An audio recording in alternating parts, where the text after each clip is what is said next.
The city of Kabul has experienced so much upheaval for decades, and this is another change to get used to, and one that's far from easy. The situation for now is not clear. No one can say what will happen. All the people are just lost and confused. In the space of one traumatic day, life on the streets feels completely different. This is one of the most obvious signs of the transformation that's taken place here literally overnight. The whole of the centre of Kabul is protected by these fortified checkpoints, concrete blocks, barriers, normally guards carrying automatic weapons and armoured Humvees with heavy machine guns. On this morning, nothing. People have been getting used to the novelty of a new force in charge, the subject of intense curiosity as Taliban take up checkpoint duties on the roads. Whoever used to fear us, they've now seen the Mujahideen and that we are from the soil, and we don't want Afghanistan to be destroyed. But there's widespread nervousness about what this new Taliban rule will look like. Many businesses and shops remain closed, though there are signs of life returning to normal. If there's peace, then everyone will benefit, the businesses, the workers. There are deep-rooted fears about the erosion of basic rights, in particular for women and girls, despite assurances from the Taliban, and about a return to cruel punishments for certain crimes. But many still remember life under the previous Taliban government being at least crime-free for the most part. Everybody will be safe. Nobody's kid will be kidnapped again for ransom. With the sudden collapse of the Afghan government, the people of Kabul and their new leaders have been thrown together faster than any had expected. Now, together, they're feeling their way forward into their new reality. So, Rob, when you're out there on the streets of Kabul, it must feel almost quite surreal. It is rather strange, especially this was the first day, if you like, of this new reality, the first full day of Taliban control. And you saw it on the faces of people coming out, Kabul residents, Monday morning, seeing these Taliban.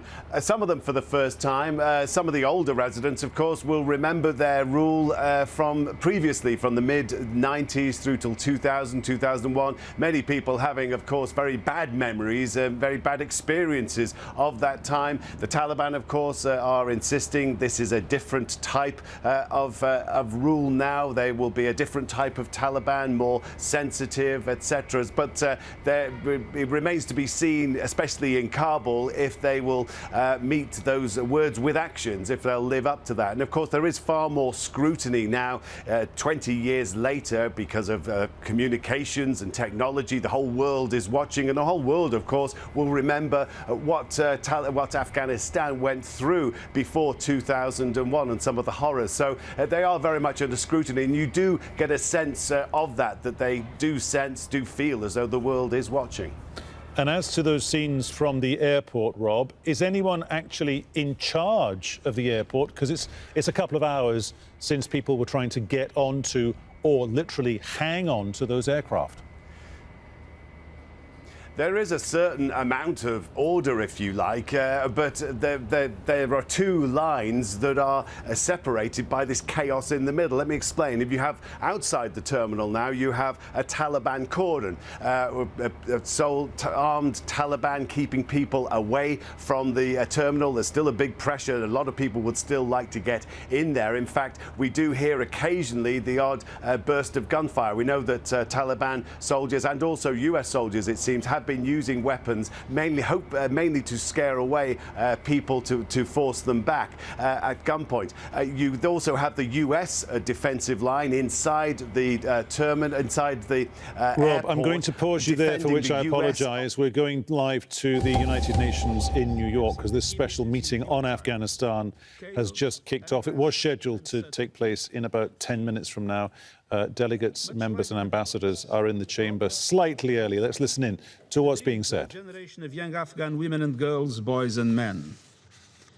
At this grave hour, I urge all parties, especially the Taliban, to exercise utmost restraint to protect lives and to ensure that humanitarian needs can be met. conflict has forced hundreds of thousands from their homes. The capital city has seen a huge influx of internally displaced persons from provinces around the country where they felt insecure or fled during fighting. I remind all parties of their obligation to protect civilians. And I call on all parties to provide humanitarians with unimpeded access to deliver timely and life-saving services and aid. And I also urge all countries to be willing to receive Afghan refugees and refrain from any deportations. Mr. President, now is the time to stand as one. The international community must be united and utilize all available instruments to ensure the following. First, we must speak with one voice to uphold human rights in Afghanistan. I call upon the Taliban and all parties to respect and protect international humanitarian law and the rights and freedoms of all persons.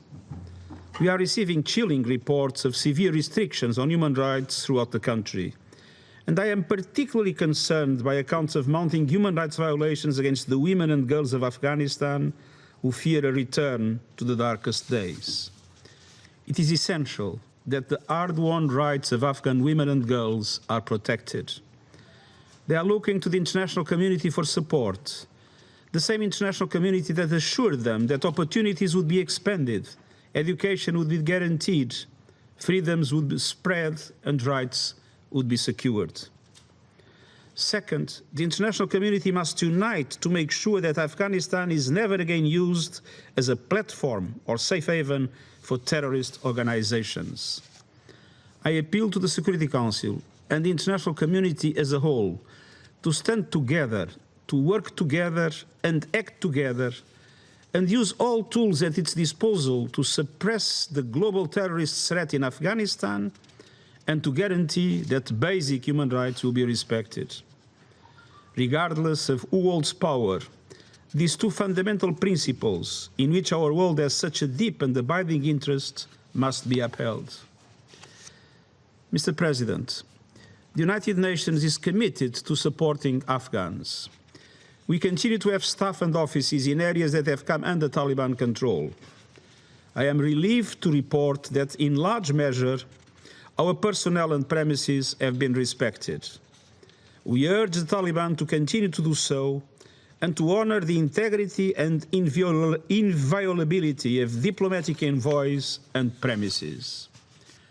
The humanitarian crisis in Afghanistan affects 18 million people, fully half of the country's population. It is vital that basic services continue to be provided. In a statement issued yesterday, the Taliban said that they would work with the existing institutions. It is crucial that civil servant salaries continue to be paid, infrastructure is maintained, airports are reopened, and health and education services continue. The United Nations presence will adapt to the security situation. But above all, we will stay and deliver in support of the Afghan people in their hour of need. Looking ahead, I call for an immediate end to violence, for the rights of all Afghans to be respected, and for Afghanistan to comply with all international agreements to which it is a party. Mr. President, Afghans are a proud people with a rich cultural heritage. They have known generations of war and hardship. They deserve our full support. The following days will be pivotal. The world is watching. We cannot and must not abandon the people of Afghanistan. And I thank you. I thank the Secretary General for his briefing. I now give the floor to the representative of Afghanistan. You have the floor, please.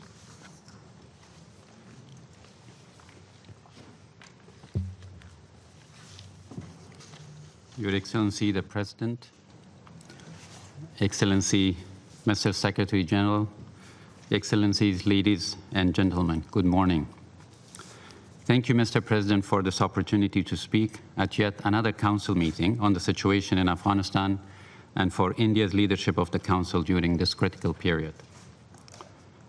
We welcome the convening of this emergency session of the Security Council on the situation in Afghanistan and thank all the Council members, particularly Estonia and Norway, as co-pin holder of Afghanistan, for their role in organizing this session. Mr. President, today I'm speaking on behalf of millions of people in Afghanistan whose fate hangs in the balance and are faced with an extremely uncertain future. I'm speaking for millions of Afghan girls and women who are about to lose their freedom to go to school, to work, and to participate in the political, economic, and social life of the country.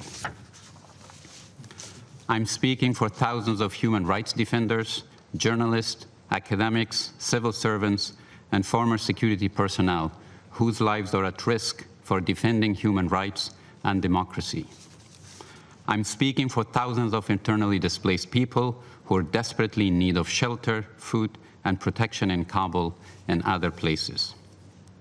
As you're witnessing yourself, the situation in Kabul, a city of about 6 million people, is extremely worrying, to say the least. You have seen chaotic scenes at the Kabul International Airport as desperate citizens are trying to leave the country. Mr. President, we are extremely concerned about Taliban's not honoring their promises and commitments made in their statements at Doha and at other international fora.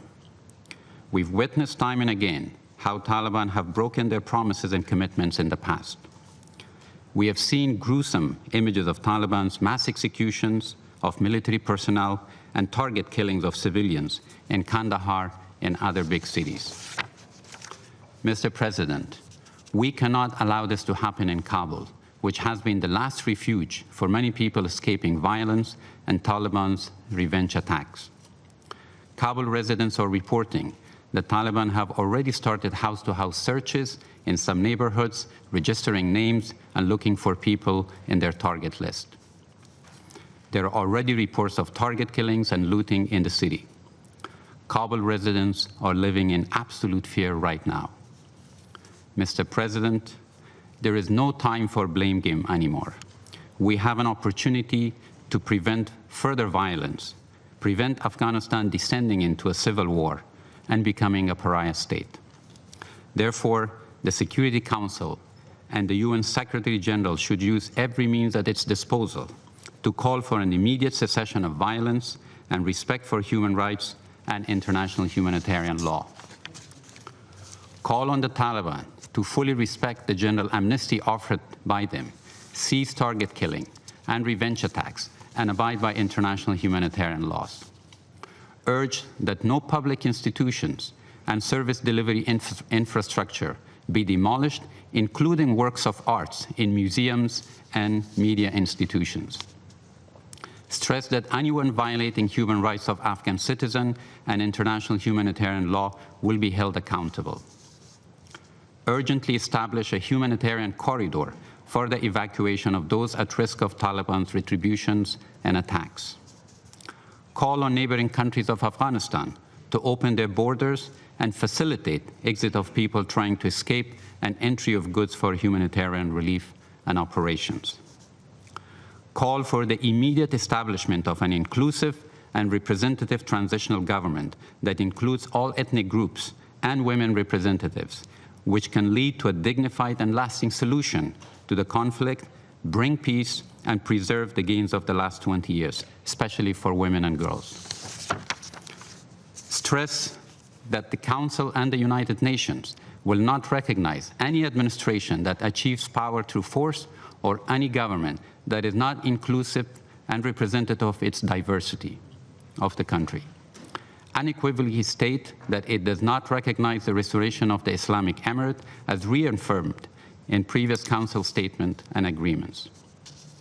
Establish international guarantees for the implementation of a future political agreement. And finally, mobilize urgent humanitarian assistance for the 18 million people of Afghanistan, particularly those displaced by current conflict.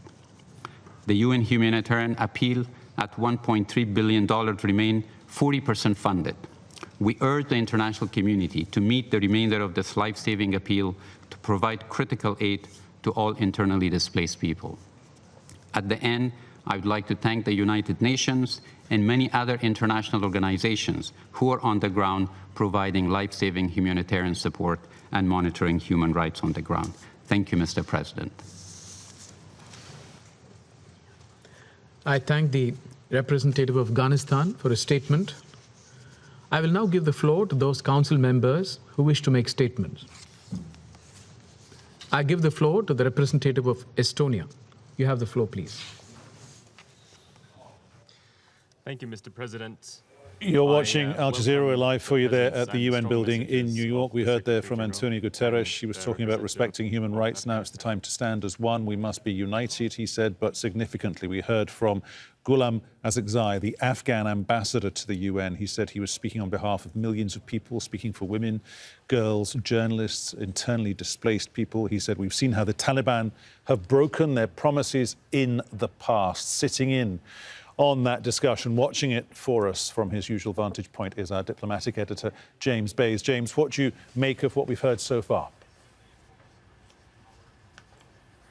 Well, I think what you heard from the Secretary-General was deep concern from the United Nations. Two main areas that they were looking at. One was human rights and one was the possibility of, as he describes it, terrorist organisations returning to Afghanistan. Those are clearly the major concerns of the UN, which keeps its operation, UNAMA, on the ground in Afghanistan. He says they are staying, but I can tell you the reality right now is they are staying but locked in their compounds because of the security situation and the worries about the security situation. We'll need to check in the coming hours whether they're going to start doing some of their humanitarian work again. I think also important is what we heard then from the Afghan ambassador to the United Nations. Yes, he is still the Afghan ambassador to the United Nations, even though he was sent to New York in that job by a government that no longer exists. And I think it's going to be interesting as we hear the other speakers to see whether some of the countries start to nod towards recognizing the Taliban,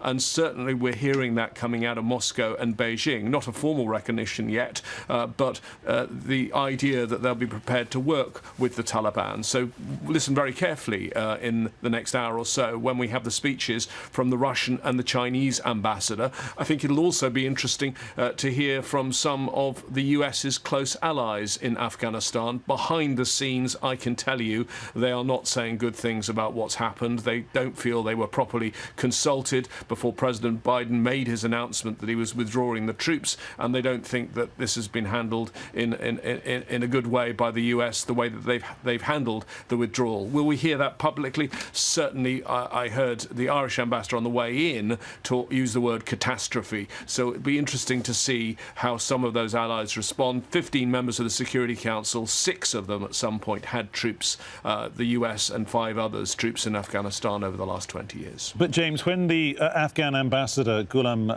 Azakzai was talking about establishing a humanitarian corridor and calling on Afghanistan's neighbouring countries to open their borders, the reality is that it's too early for that to happen yet, because we're still, this is just 24 hours in effect since Ashraf Ghani did a bunk, and that border between Afghanistan and Pakistan essentially is sealed. Afghanistan needs Pakistan, Pakistan needs Afghanistan, but Afghanistan's a landlocked country, and I guess diplomats must understand why Islamabad is choosing to essentially, as I say, keep that border closed. The Chinese as well, they have a very short border that they share with Afghanistan, but there are certain strategic issues that Beijing would be worried about when it comes to what happens with those border crossings.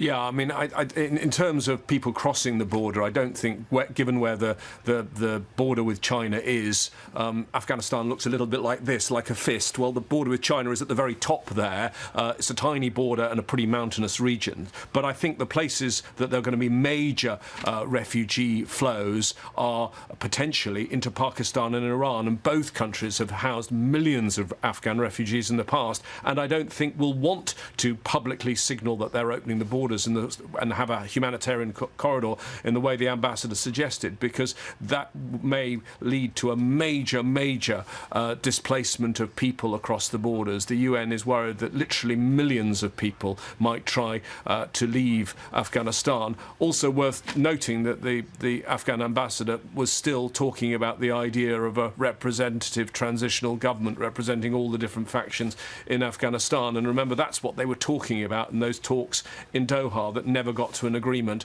Well, I don't think there's any sign that the Taliban now are going back to that plan. The Taliban have all of Afghanistan. They're in total control, and I don't think they're going to give that up. And as far as Mr. Isaaczai's continuation or continuing role at the United Nations, even if the Taliban, correct me if I'm wrong here, James, even if the Taliban says he does not speak for us, he does not speak for the country, it's not actually down to them, is it? There is a body contained within the United Nations that decides this guy is the ambassador for that country, even if that country, in quotes, doesn't exist in the form that it existed when he was appointed to the position. There is a procedure, and it's likely to be a contentious procedure. I think you need to see who the key players are on the Security Council and among the general membership of the United Nations, which ones start to recognise the Taliban, and then ultimately it will go to the General Assembly. But the first body that looks at it is something called the Credentials Committee of the General Assembly, and I think that's normally doesn't do very much work. It doesn't really need to do very much work. But on this occasion, with the next General Assembly starting next month, I think they're going to have to look at the credentials of Afghanistan and the current ambassador. But actually, at the same time, worth reminding you, there's a big row going on and dispute about the ambassador from Myanmar. So potentially, we could have two representations change. Was it significant for you, James, when the Afghan ambassador was saying no time for the blame game? I mean, that does not chime at all with those people who are criticising the Biden administration right now.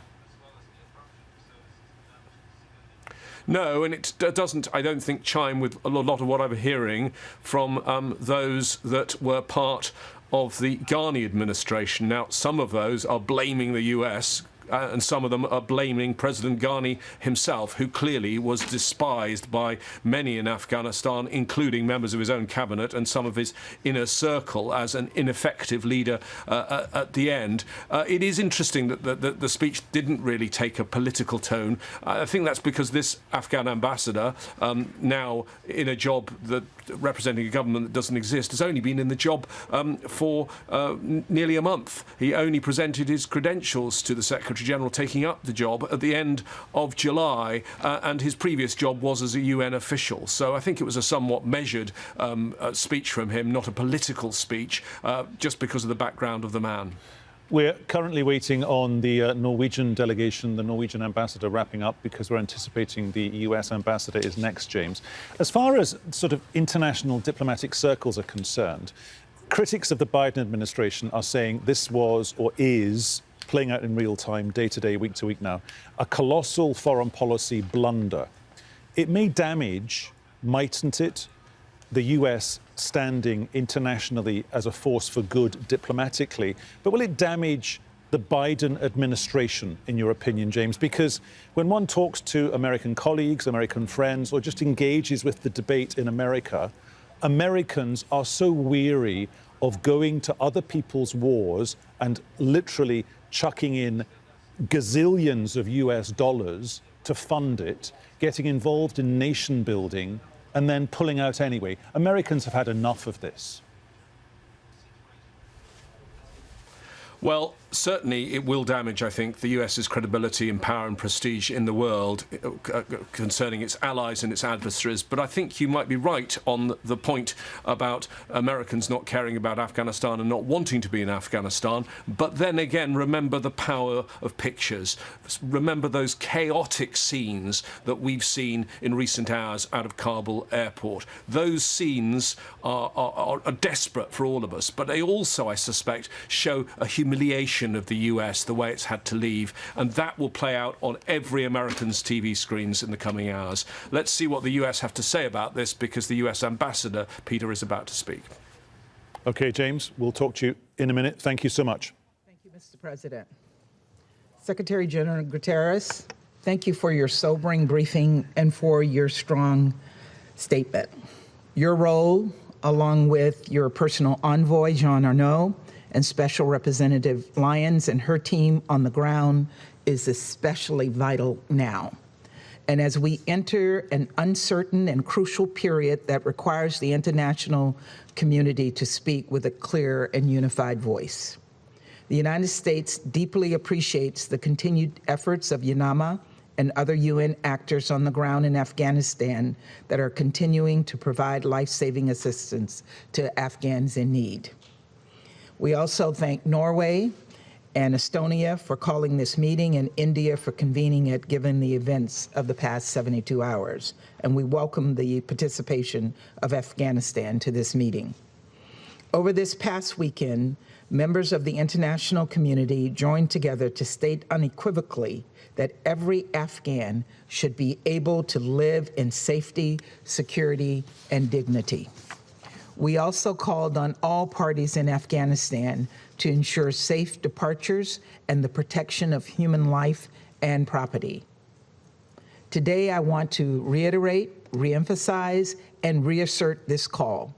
Civilian populations, including journalists and non-combatants, must be protected. Attacks against civilians or civilian objects must stop, and the human rights and fundamental freedoms of all Afghan citizens, especially women, girls, and members of minority groups, must be respected. We also call on all parties to prevent terrorism, and we must all ensure Afghanistan cannot ever again be a base for terrorism. We also call on the Taliban to permit humanitarian organizations to continue their vital work in Afghanistan. In addition to the ongoing violence, the Afghan people are suffering acutely from the effects of COVID-19 and drought. These urgent humanitarian needs must remain top of mind for all of us in the coming hours, days, and weeks and beyond. Humanitarian personnel and agencies must have safe, unhindered access to provide life-saving assistance to the increasing numbers of Afghans in need. We are deeply concerned that right now aid is not flowing to people in crisis. According to the World Food Program, more than 500 tons of aid are currently sitting at border crossings taken over by Taliban forces. These aid deliveries must resume immediately, and the World Food Program must have immediate and sustained safe passage to deliver this much-needed assistance. Finally and critically, all Afghan nationals and international citizens who wish to depart must be allowed to do so safely. President Biden has made clear that any action that put U.S. personnel or our mission at risk will be met with a swift and strong military response. The United States promises to be generous in resettling Afghans in our own country, and I'm heartened by the pledges we've seen from other nations to do the same. We need to all do more, and the time to step up is now. We urge Afghanistan's neighbors and others in the region and beyond to give refuge, to be it temporary or permanent, to Afghans attempting to flee. And together we must do everything we can to help Afghans who wish to leave and seek refuge. I will close where I began. The Afghan people deserve to live in safety, security, and dignity. We in the international community stand ready to assist them. Thank you very much. Keynote speaker there at that special meeting of the United Nations, the US Ambassador Linda Thomas-Greenfield. Minority groups must be respected, she said, talking about girls and women, people suffering anyway. She was making the point from COVID-19, coronavirus, and there's a bad drought in certain areas of Afghanistan. And now, because a lot of the borders have been sealed, aid is not getting to the people who need it, the people in crisis. James Bays is our diplomatic editor. Time to step up is now, she said, James. What does that mean?